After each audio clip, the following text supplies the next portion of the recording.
In this video, I'm going to teach you how to customize create list form in HubSpot.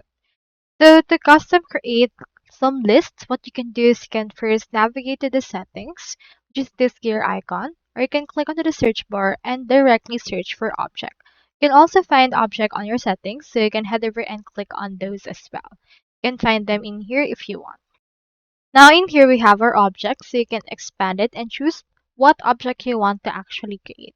On this case, let's choose leads. Now to customize it, you can head over and then click onto the customize, or you can first activate the object in a data model builder. So you can click onto this right here to activate some models as well as some objects.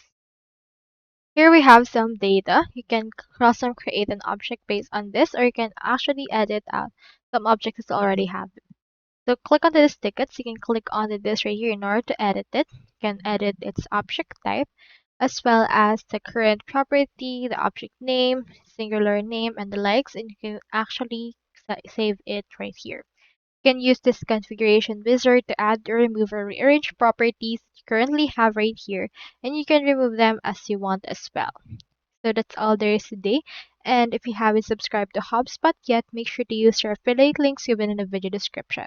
Thanks for watching, and I will see you in my next video.